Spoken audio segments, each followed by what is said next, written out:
Improving soil health is a key strategy for climate adaptation and resilience. Helping farmers achieve that requires soil advice that is site-specific, tailored to individual farmers, and effectively delivered in actionable form.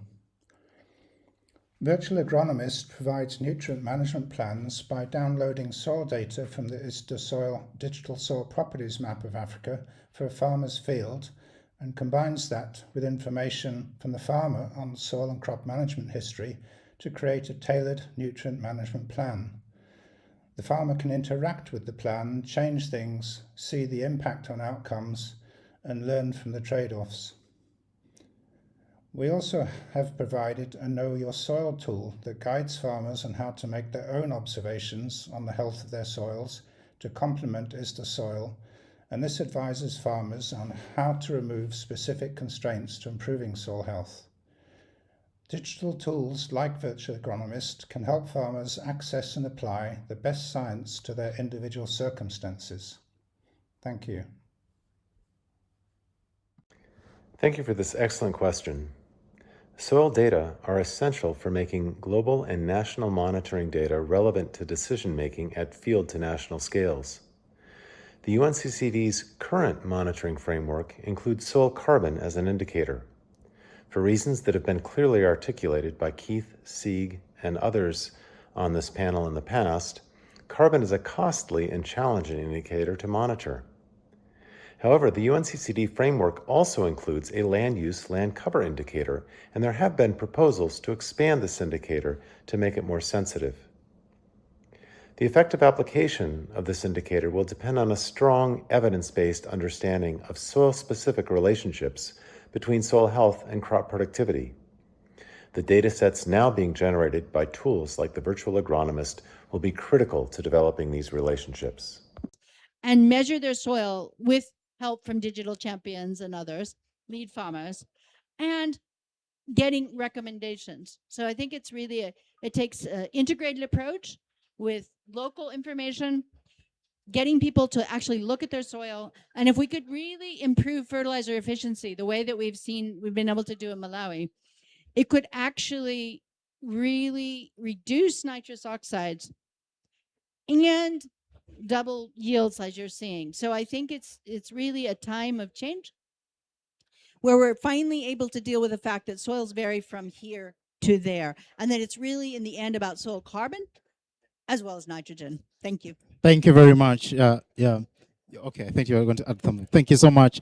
Now, we want to also look at now the gap between soil research and smallholder of adoption.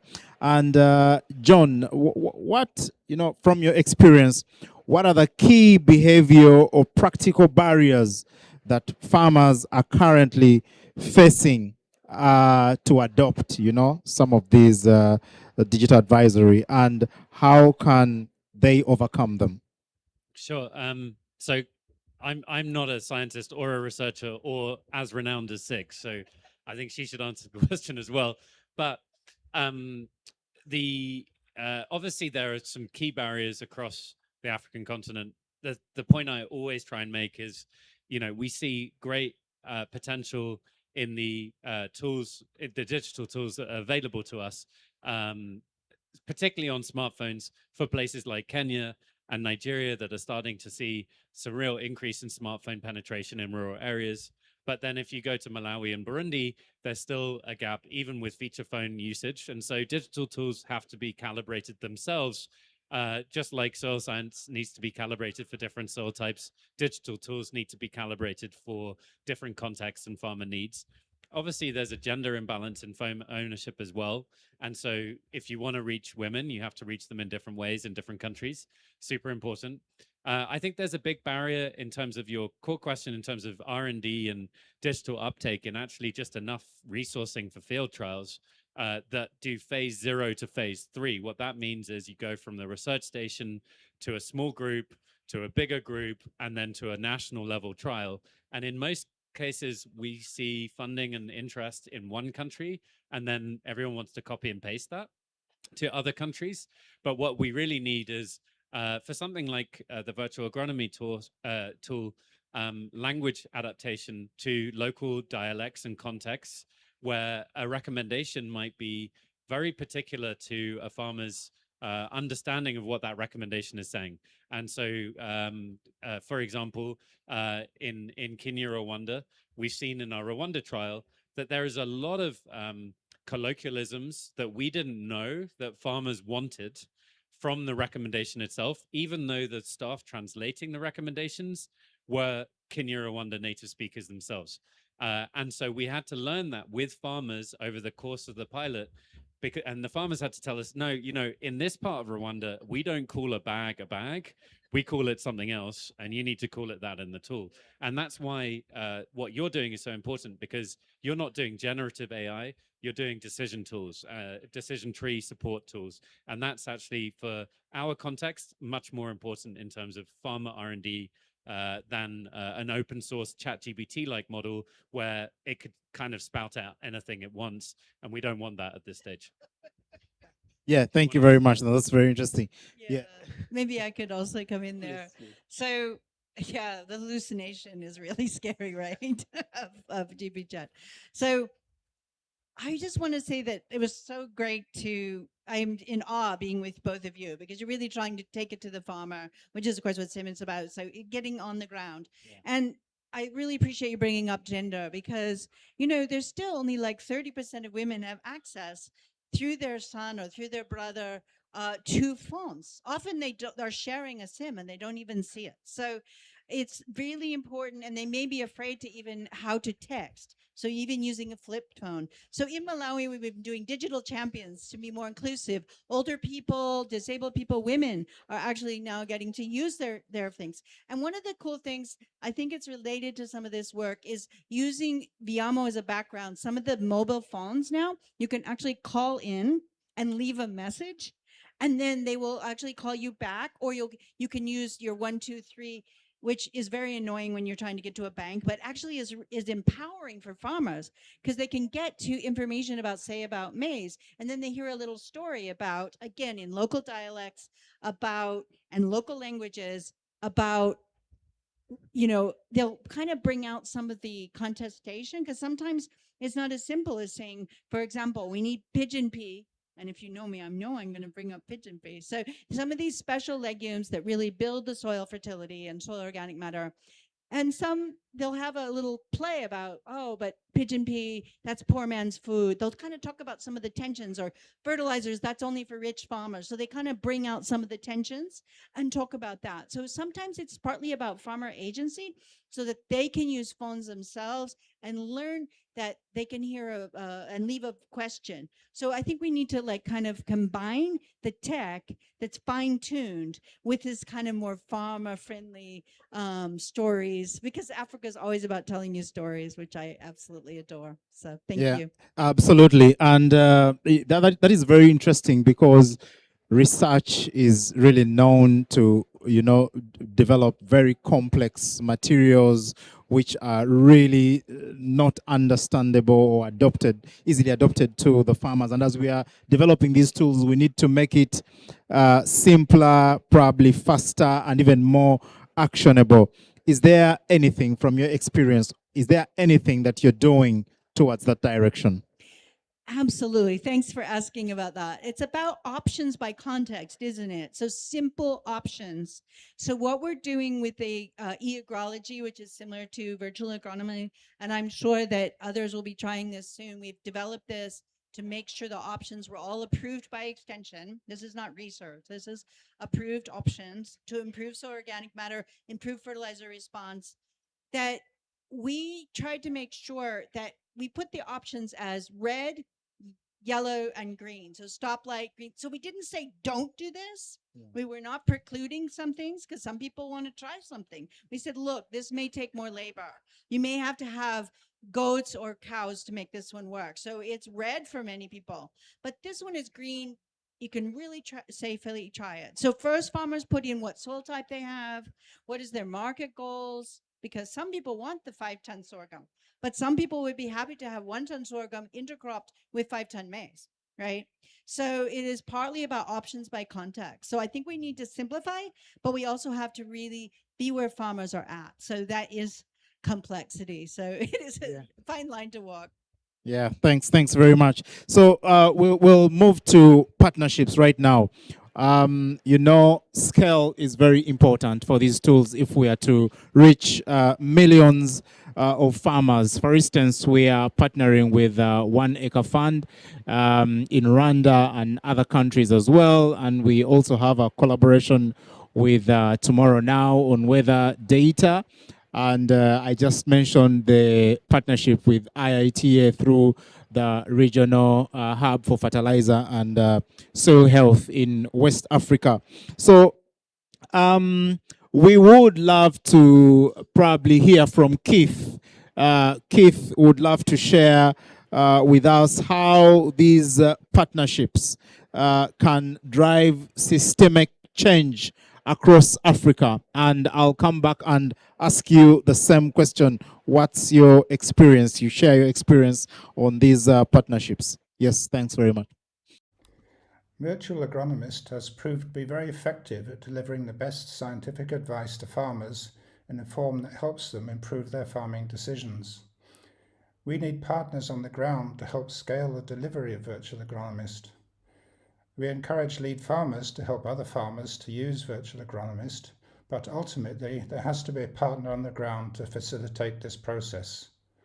This is why partnerships like the IITA West Africa Soil Hub and 1 Acre Fund are particularly valuable. Thank you. It's not very easy to really work with science, some of research organizations, especially when it comes to AI and delivering some of these.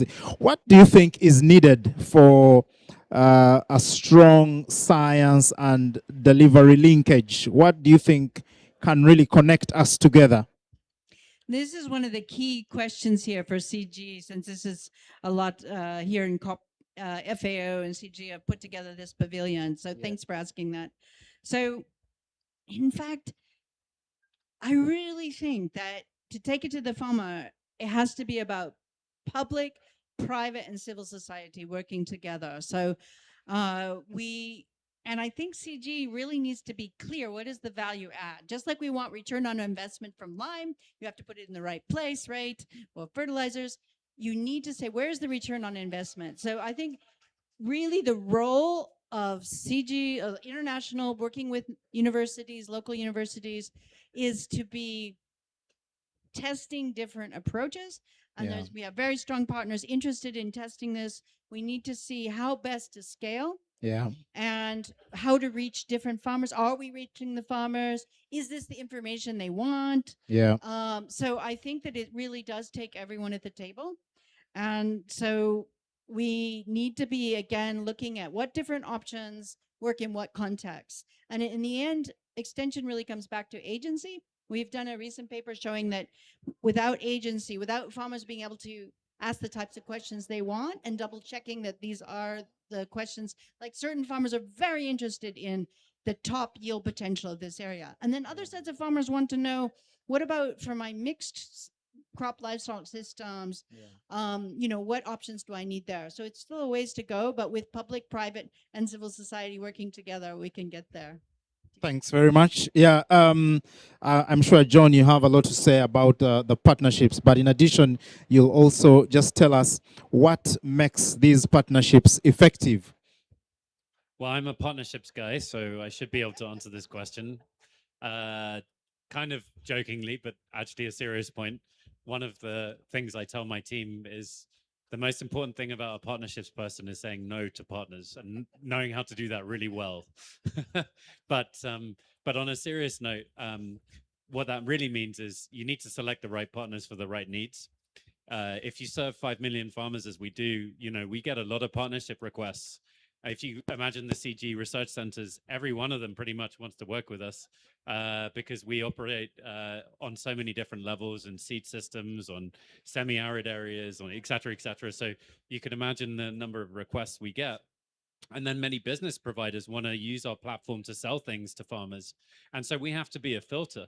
And respectfully, we have to be able to say no and represent the farmer interest. But I also liken that to what it's like to be a farmer. You've got loads of different input companies trying to sell you things. You have a lot of different people trying to give you knowledge in different ways. Often people think farmers have never had this kind of training before, but often there are actually like 15 different NGOs and people telling them different things, right? So I think the most important thing in partnerships is to be curated and to always have a mutual value proposition. It doesn't always have to be 50-50, but everyone needs to have skin in the game. And I think the partnership with Tomorrow Now, ISDA and One Egg Fund and the CG Centers is a good example of that, where everyone is bringing something different to the table. And the last point, I think, which is my bugbear, is actually we need to resource partnerships too. And being a team of one in partnerships in One Egg Fund, I often tell my CEO that. He doesn't like to hear that, but partnerships is an art, not a science, but it's something we have to invest in. Thanks very much, very much. Finally, finance. Let's just talk about finance in just a minute. We know that the tool works. I mean, digital agronomy works very well. We know that we need the last mile, but then the problem is, how do we take, climate finance to scale? So we will have Jeff just share something. Vanessa, we can have Jeff say something, and then I'll come back here, and then we'll wrap up. Thank you. Another excellent question. I really wish I could be there to join you and actually have a conversation, because these are really difficult and important questions to be addressing. I guess I'd just say that high-quality soil and agronomic information is essential for national climate plans and especially climate finance. As we discussed in the UNEP International Resource Panel report titled Unlocking the Sustainable Potential of Land Resources, matching land use with its sustainable potential can generate tremendous benefits for food security, climate mitigation, and climate adaptation at little cost if the relevant knowledge and information is available when land use decisions are made. Very recently, the FAO released a new tool that expands its global agroecological zoning tool to incorporate site-specific soil information. Connecting these types of tools with digital agronomy tools such as the Virtual Agronomist will provide farmers with the information necessary to sustainably optimize their production systems through crop diversification, as promoted by the CGIAR CIMMYT FAO Vision for Adapted Crops and Soils, or VACS. The same information can be used by policymakers at coarser scales to support the development of value chains, including food processing, storage, transportation, and markets. This will ensure that farmers can select crops that can be sustainably produced on their land while contributing to climate mitigation, opening doors to climate finance. Thanks very much, Jeff. And to you, John, how can we design funding models that blend donor capital with private sector incentives? Thanks, Bruce. I'm almost embarrassed to try and answer this correctly, because it's basically we need a lot more philanthropy, but I'll try and actually give the more political answer, which is, I think when you look at extension services and soil science and soil advisory, we do need a lot of public capital. But when you look at adoption of tools and services, there's certainly some incentives at play, and we can incentivize field agents to use these tools. When you look at the capital stack, though, at 1,000-foot view, what we really need is philanthropy to de-risk the science. So we need philanthropy to play a role in the R&D phases, phase 0 to 3, from the farmer trials down to the control trials at the research station. We're still going to need public capital there. Yeah. And African governments particularly are so distressed right now, we cannot expect African governments to play that role. So that's where philanthropy can play a role. Where climate finance can play a role is there's certainly going to be some value in the carbon markets that we can derive from virtual agronomy assistance long term. I'm not sure we're there yet, but AI and virtual tools will be able to allow for better data systems that could unlock carbon markets. We also are going to be working on reinsurance and insurance schemes where the insurance market can play a role in de-risking input finance. And then in terms of concessional working capital, that's really the scale engine. If we can get more concessional debt into the right implementers, we can scale inputs and inputs advisory, product-based advice to many more farmers. And I think that it's important to be clear-eyed that this is definitely a blended stack with equal proportions, public and philanthropic money. It's not going to be a panacea of private sector finance from our perspective, but certainly there's a lot of room there to build in new revenue streams. Thanks very much, John. And Sig, what do you think is needed to make these investments in soil health a measurable, fundable climate solution? So this is the big question. This is the implementation COP. This is the COP. This is where it happens, folks. This is where we're doing collaboration and trying to make it so there's a return on investment, right?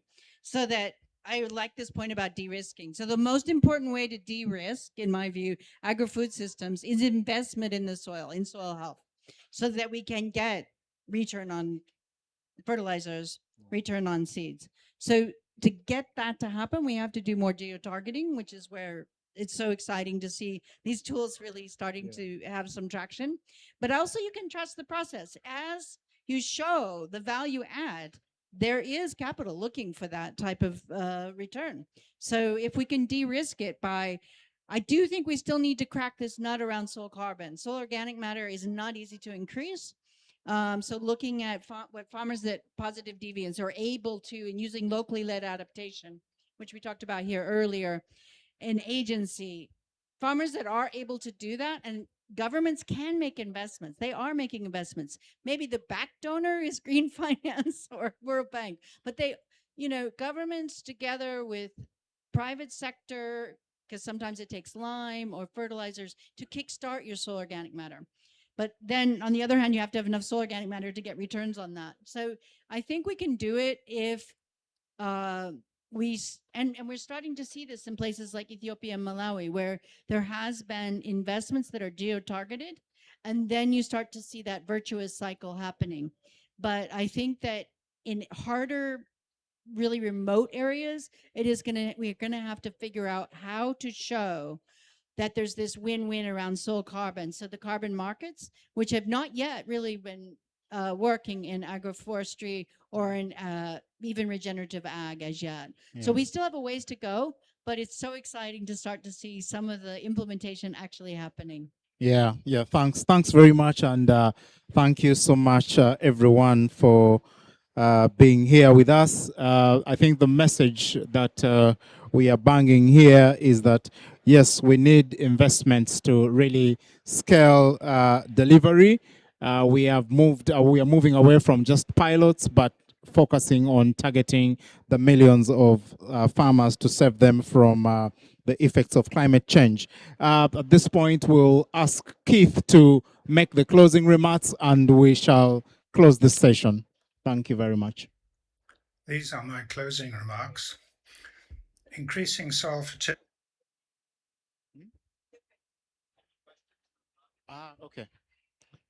Okay, yeah, we can take questions. Sorry about that.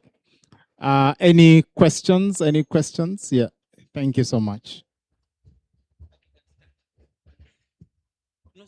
Many apologies for that. Okay. No, thank you very much for the nice discussion. I think a question for each of you. Malawi, your experience looks like you did some good work there. From your experience, what has changed? Oftentimes, yeah, like you said, it's a challenge to increase the soil carbon or the organic matter content of the soil. I personally feel it's for crops where the value or the return on investment is low. For crops where the return on investment is high, coffee, vegetables, horticulture, oftentimes potato, farmers don't struggle to invest either in organic or inorganic fertilizers.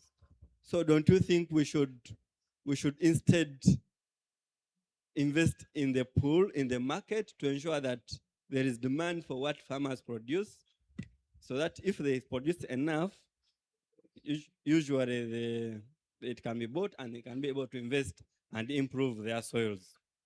1 acre fund Yeah, thank you for the good work. I don't know how you are doing partnerships and resource mobilization.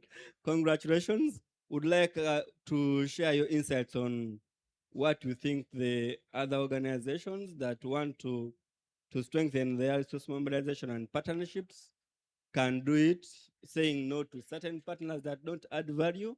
Like you said, that is the hardest bit of your job, yeah, and how we can convince our leaders at our institutions to value the role that partnerships has within the organization.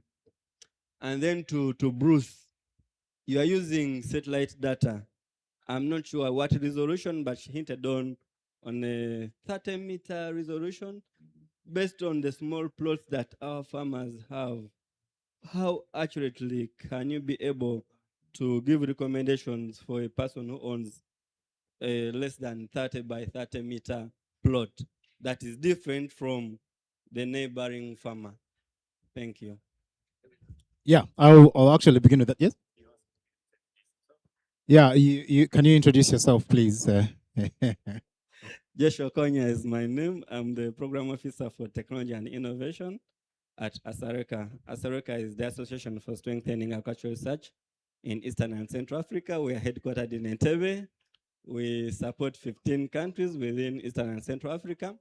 And I think after this, we need to have a bilateral with ISDA to see how we can partner to ensure that we reach more farmers with your tool. Thank you.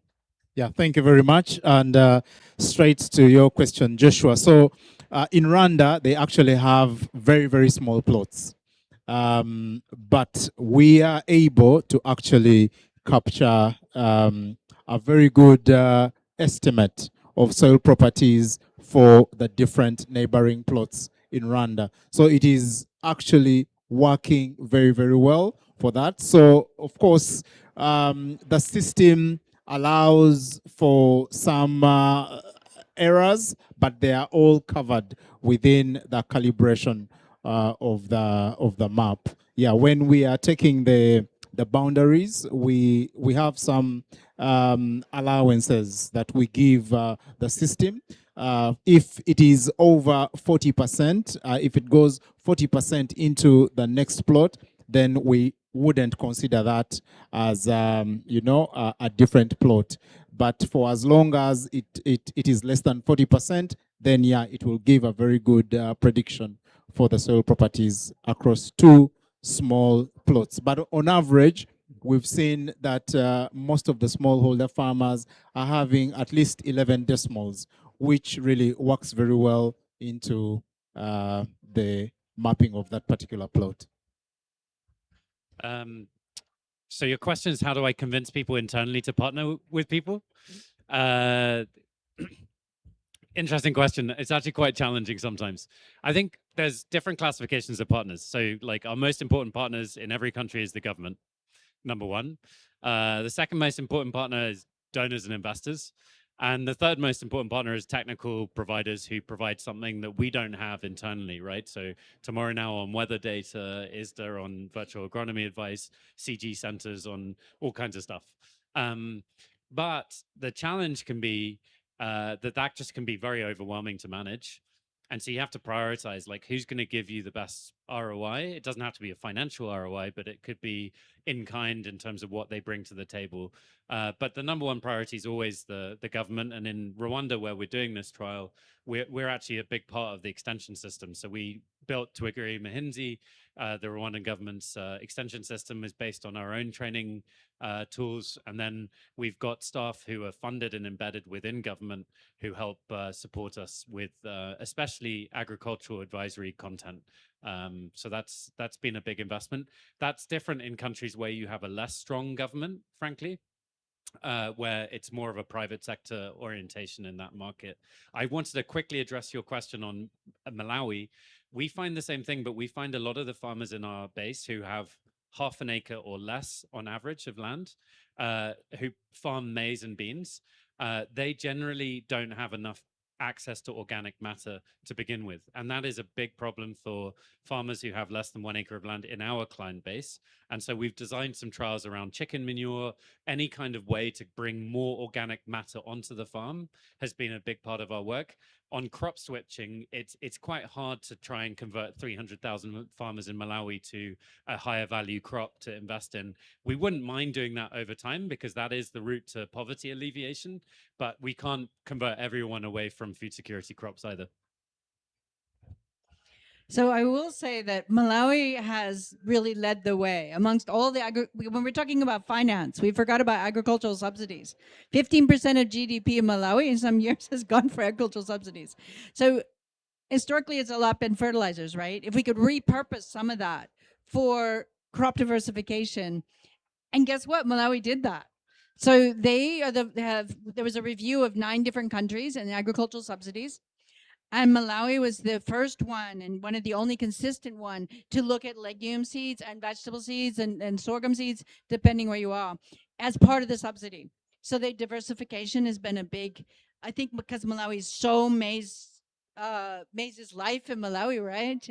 So anyways, so in fact, I really agree with you that fertilizer response and using chicken manure and using pigeon pea residues and these types of things that we can do. Vermiculture is being used in Ethiopia. I'm not saying that's always the solution, but those are little tiny animals that worms you can get going. We have to get more animals and manures and green manures from pigeon pea into the system. And I say that because it's great to see soybeans starting to come up in Malawi. Our work has recently shown that for the first time ever, you can actually do rotations in Malawi because soybeans, and that's because of what? Chickens. People now get a consistent local market. It's because of oil prices going up. And so there's local processing. It used to be it always went to Asia or to Europe. And now there is a local market for soybeans. So that provides a sustainable base to get better return for fertilizers, to get better return because you're not always using just growing maize, which maize after maize after maize can degrade the soil. And I work at CIMMIT, maize-based center. But we believe sometimes that diversification can actually be the way forward. And we now breed sorghums and pigeon pea and other things. So I think that Malawi is really an interesting example of where subsidies have been diversified. So we can make a difference, but it has to be, again, using the different tools. And if I can go back to your last question, sometimes you do have to dig holes. You have to use your phone to actually measure the soil carbon there and look at it in different layers rather than completely relying on where you are in the world, because some of our own work earlier showed that actually the 30-meter wasn't quite there yet.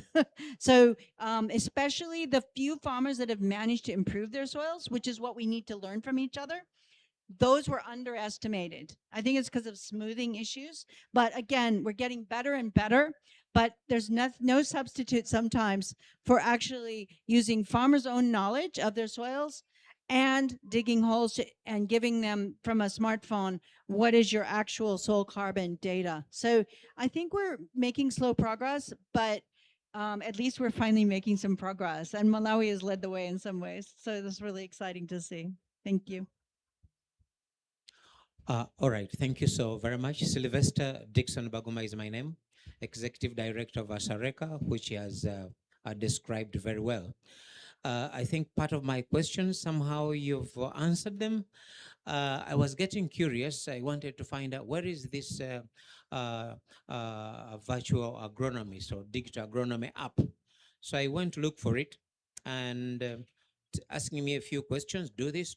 Now it came to registration. Yeah, register your plot. And said, okay, I think I'll not go there now. Let me just wait. Now, from the questions he asked, I became very curious. How big is a plot? Then I've come to appreciate that these are small plots. Now, then it sent me thinking that, is this meant for a very, very small farmer who has a very, very small land? If I have 5 acres of maize, and of course we know there's a lot of heterogeneity in a given field, how many times do I have to register it? And in any case, how do I register? Do I walk around and move how do I go about it? And I think the point you brought at last, I think is very important. We have to measure this. We have to do analysis to find out exactly what's in the soil, so that then we know what we are going to add. But otherwise, there will be kind of estimate or guesstimate, and which might not give us really the kind of guidance we need, knowing how much fertilizer to add or what type of fertilizer to add. So looking at the soil variability, heterogeneity that there is, I don't know how this can help very well our farmers. Secondly, the crops you've looked at are still very few. Do you have a plan in the future to look at more crops? And how do we keep refining the system? Of course, AI, it can keep learning, but what you teach is what it learns anyway.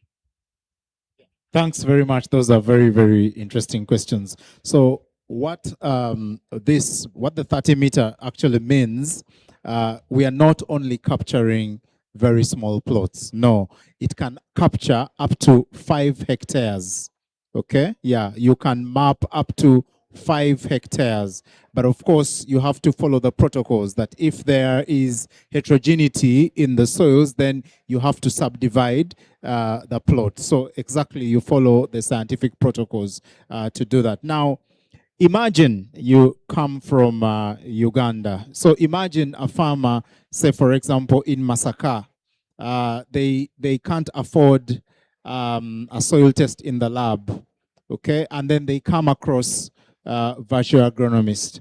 Would you say that they shouldn't have this diagnostic tool because, yeah, exactly. So Virtual Agronomist is designed for that small holder farmer to really help them have a tailored recommendation. And we believe that when we support multiple farmers, we are actually contributing significantly to yield of so many, okay, of these smallholder farmers. Then when it comes to crops, we develop crops based on demand. Okay, so there must be at least a benefit for us to add another crop. And right now we look at how many farmers are we going to support for a particular crop. But we are covering most of the field crops, and at least we do coffee and tea as well for the tree crops. So we hope to expand as we get more demand. Thanks very much. So I'd love to thank you very much again for attending this session. Hope you found it very, very useful. Kindly, Vanessa, let's have the closing remarks from Keith. Thank you so much, panelists. Please, a round of applause to our panelists. So Keith, yeah. Increasing soil fertility on smallholder farms in Africa is key to 1. Increasing yields. Meeting food self-sufficiency will require 3 times increase in yields and nutrient inputs, and this requires balanced nutrient inputs tailored to individual farmers and fields. This way we can get the benefits while avoiding the problems of pollution from excess fertilizer use experienced in the north. Secondly, increasing profitability. Farmers can't make profit when soils only support low yields. A farmer in the USA, for instance, may get 5 tons per hectare of maize yield with no nutrient inputs and still make a good profit. A farmer in Africa, on the other hand, will only get perhaps half a ton of yield without any nutrient inputs and make a loss. We need to help African farmers build up their soil fertility before they can make a profit from food crops. Thirdly, reducing soil erosion and its associated off-site damage. For example, in Kenya, we showed the economic cost of soil erosion is equivalent to the cost of national electricity production or the value of agricultural exports of the whole country. Improving crop growth and ground cover is key to reducing soil erosion. 4.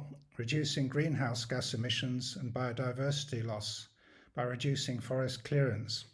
Intensification of crop agriculture on existing farmland will reduce greenhouse gas emissions by 1/2 to 1/3 compared with business as usual. Lastly, increasing resilience against climate change, improving water and nutrient retention and supply capacity. Crops can better buffer dry spells when soil health is improved.